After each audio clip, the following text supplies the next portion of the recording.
c'est d'abord un message de gratitude, de reconnaissance à l'endroit de son Excellence le président du Faso, chef de l'État, parce qu'il s'agit véritablement d'une décision gouvernementale de haute portée.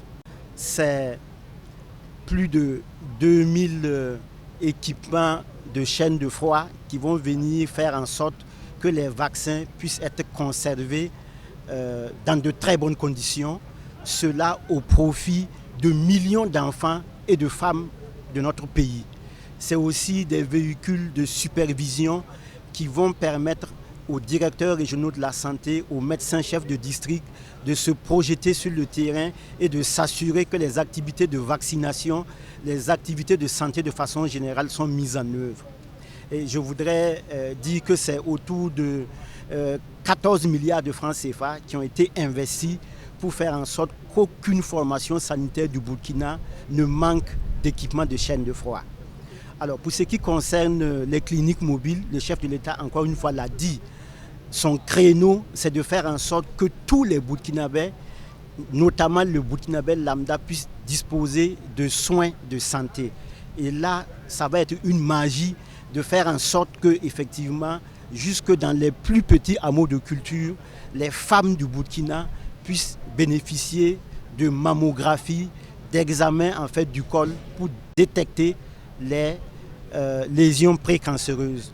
Donc je voudrais, à la suite du chef de l'État, faire une emphase à sa déclaration et appeler les populations à utiliser de façon rationnelle ces équipements, aux prestataires de santé de mettre le sien pour que tous les Burkinabés puissent disposer de ces soins.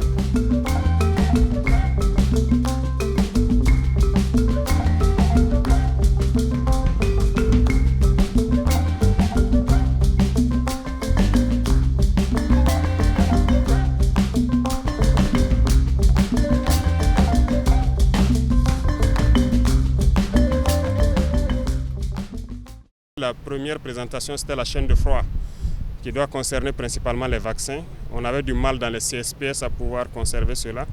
Les véhicules qui doivent transporter les vaccins jusqu'aux réfrigérateurs solaires qui seront disposés donc dans tous les CSPS du Burkina pour que ces vaccins puissent être conservés et lutter efficacement contre certaines maladies.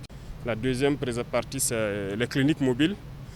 Comme vous pouvez constater aussi, il y a beaucoup d'appareils à l'intérieur. C'est surtout au bénéfice des femmes et certains publics cibles, notamment la mammographie, les échographies, les traitements de certains cancers. Et je pense que c'est assez énorme. L'objectif, c'est de rapprocher donc les soins des populations les plus vulnérables. Voilà pourquoi ce sont des cliniques mobiles qui seront dans toutes les régions du Burkina Faso. Et c'est ça la vision, c'est de pouvoir donner la santé aux Burkinabés où qu'ils soient. Je vais faire une ouverture sur la période de paludisme actuellement qui sévit. Et inviter la population à plus de responsabilités, à ce que chacun puisse sensibiliser ses voisins. Je pense que la lutte contre le paludisme commence par la destruction des gîtes larvaires. Aujourd'hui, il faut que chacun dans son quartier puisse faire un minimum de choses pour assainir les caniveaux. Et là où il n'y en a pas, c'est d'essayer avec l'initiative qui est lancée là, de combler les gros trous où l'eau stagne et aussi ceux-là qui occupent toujours les rues déjà assainies, ceux qui construisent leurs boutiques, notamment sur les caniveaux, de comprendre ce sens-là, pouvoir dégager et permettre à ce qu'on puisse assainir, détruire les gîtes larvaires.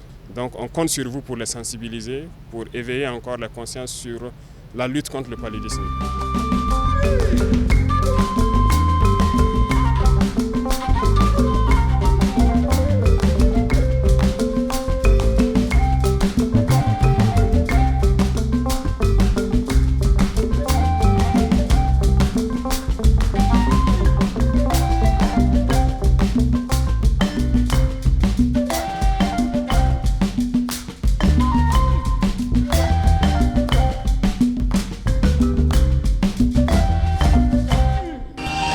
Sobre Web TV, la Web TV au-delà de vos attentes.